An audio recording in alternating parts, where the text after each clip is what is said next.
Bonjour and welcome to all of you comic book geeks, readers and collectors. And you know this one is the special one for well, it's for anyone, but particularly the collectors. That's why I put that word in there in my little intro, because this is the back issue haul. It's a couple of weeks worth. I think I skipped. No, I'll tell you why, because I did just the UK Marvel stuff that I picked up with some of these. So I thought I'll just split them up, and I knew I'm in the middle of buying runs of, like not concurrent, but just big. Well, thanks to my old mate Jamie over at New Dawn Comics in Rayleigh, Essex. I've got one long with FF and one of Thor, but we're getting to them. And you've seen the kind of stuff I'm buying before, so you know what, when I say runs, you know what I'm talking about. But I've got one DC for you. But it's a corker, okay, or what is known as in the game, in the hobby, as a key issue. Okay, I'm going to do that at the beginning, so that if you're fed up with my Marvel hauls, you don't have to click around. Maybe I should have. Maybe I will edit that little bit out and I'll put it at the end, so you've got to click through my video all the way to the end if you're a DC fan. But I'm sure no one's that excited to hear me waffle about it. Anyway, shall we get going? But it is all Marvel, guys, and it is just 2 runs, but they are nice runs. Thanks to the Buscemas in the 70s. Very nice runs. But let's kick it off with this bad boy I picked up today. Thanks to Paul, Comics and Fantasy, my other LCS. You remember the 2 I always talk about. I've been paying off for this weekly, little bit at a time, and it's a way it adds a little bit of extra excitement when you finally pick it up, rather than just handing over the wedge and going home. So anyway, I picked this little beauty up today. 1968, Gil Kane art. Oh, there's something else about it as well. Yes, I remember now. It's the first Guy Gardner. So, yes, very pleased to bring that home. With DC, you know I'm a big Marvel back issue fan. With DC, when a key comes up like that, I do think to myself, well, come on, have a go. Have a dabble. Have a dabble, hog. Not that I call myself hog. Anyway, 1968, let's fast forward to bye-bye DC fans. Anyways, just if you're still here, you're hardcore Marvelite and a hardcore hog fan. Oh, I don't know. Anyway, let's get on with it. 1974, bit of Rick Buckler artwork in this one. I think Rick Buckler was an underrated, and we don't give him enough credit, the boy. I don't think. Anyway, look at that cover. That's a lovely cover to Ultron.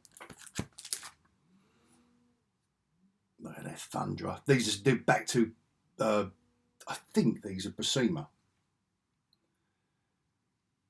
Usually I've not on the back. I haven't really done a good bit of research on this lot. Let me know in the comments. Thundra and Machismo. And the Femizon in this one. Excitement in the 70s. It's a good era of FF. It was fun, and I was introducing all the different kind of associated characters, weren't they? 1975 now. This is Stan Lee and Len Wein. So obviously Len Wein is starting to get involved, and it's that new 70s era.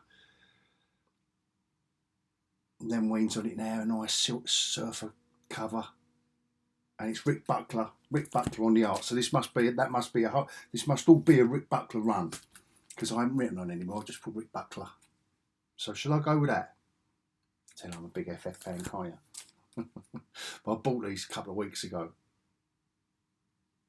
But yeah, it's just Inhumans. What a run. When I say like this is my FF, no, this was the first issue that Buscema was back, so my apologies. I did do my research. I thought I would. And Roy Thomas on the writing duties. New logo, for the mid 70s. Then Buckler's back on this one. I love this cover. Absolutely love this cover.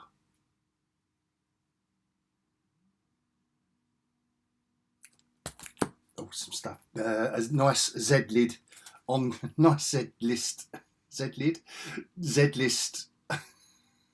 Villain guard. Kirby cover. George Perez art in this one. So he's coming to the fore with Quasar or Kazar. Oh no, it's not Kazar. It's Quasar. Imagine Mark Millar writing a story about Quasar. More George Perez. On the interior artwork, I didn't have a look at it. Oh, and that's Rick Buckler still on the covers, but obviously it's just George Perez inside.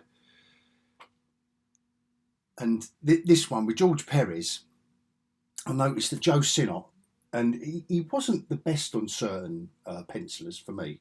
This is just as a little aside, but Joe Sinnott makes George Perez's artwork in this look like Buscema.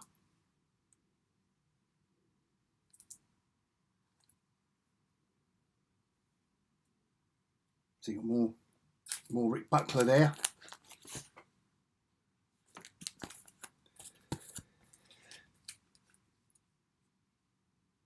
Just a nice one, old Power Man. Look, these are lovely. Alicia Masters, George Perez here.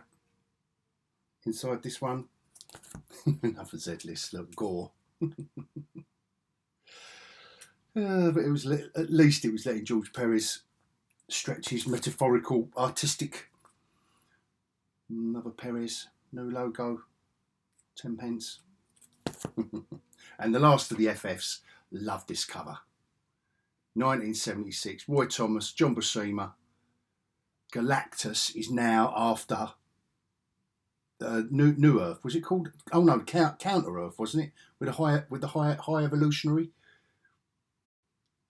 So he's after the other Earth now. The bloke just don't stop, does he?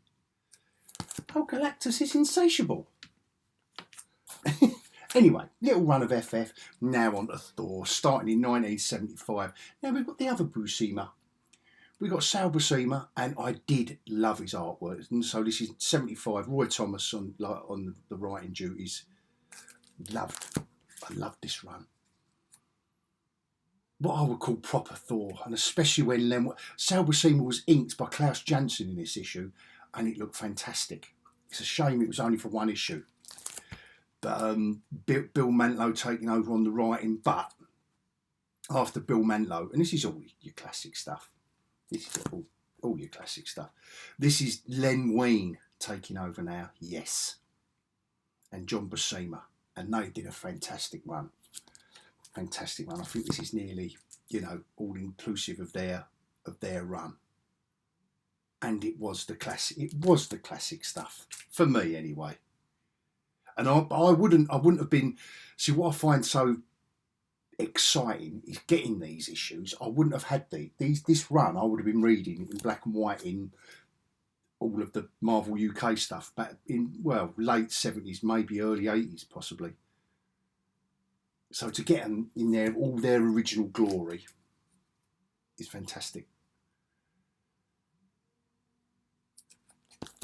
Fire Lord. We're still in the mid-70s here. Storm Giant. Now, Tony DeZuniga is inking John Buscema's art in this, and it's fantastic. Absolutely fantastic.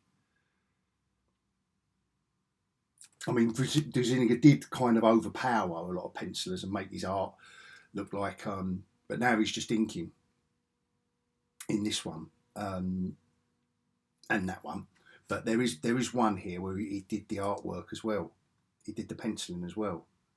And you couldn't really spot a difference. And this is the dream team, right? This is the dream team on this issue, right?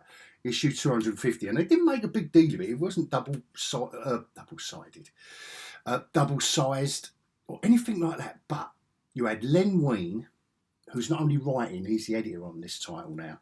So you're getting a class class act. Len Wein, John Buscema on the pencils, and Tony DeZuniga on the inking.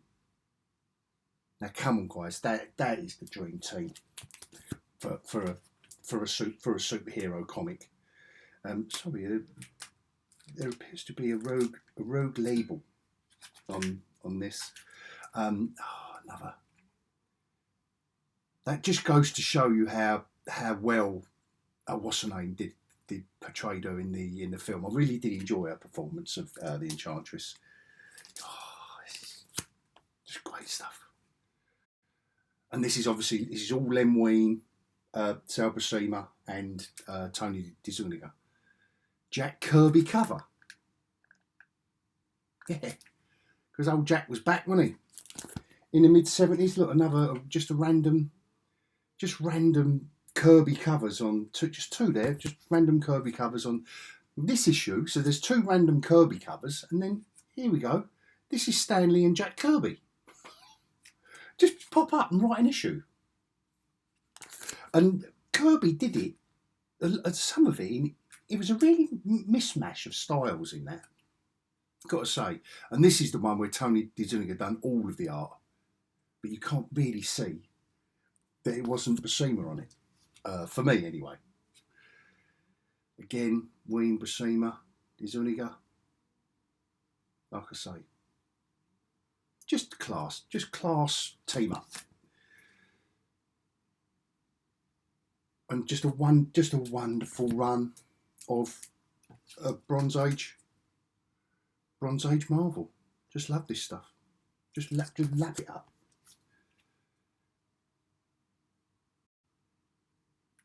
So, and last one of the Thors, and I've just got one more to round it off. This was Tony DeZuniga again on the Soul art duties. If any of you, are fans and you want to research and I don't know, go online and try and track them down, because they're not £1 million. None of those, except the Green Lantern. It wasn't £1 million, but you know what I'm getting at. It was gazillions. But yeah, I did have to pay for the Green Lantern Weekly, so that was and just to round it all off, 1992. I don't know how this had passed me by, because I used to lap up anything Sienkiewicz, anything, and I don't know. When I saw this on the wall at New Dawn Comics, I thought I was doing a double take. I don't know what quite I was. I don't know. I just don't know how I've missed this one, unless I've just got a memory block or something, or I don't know, because an inside, it's just Wolverine as only Sienkiewicz can do him. And this early 90s period where they were doing some one-offs, I just loved the concept of a one-off, like nice square band format, nothing to do with continuity. Get right into the character.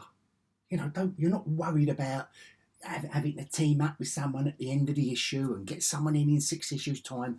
Nice self-contained story, and get into the nitty-gritty of the actual story that involves the actual character you love. So yeah, this as only Cuckoo as D.G. Chichester. Actually, it's not a Cuckoo story, but the artwork, glorious, as you can tell by the cover, glorious.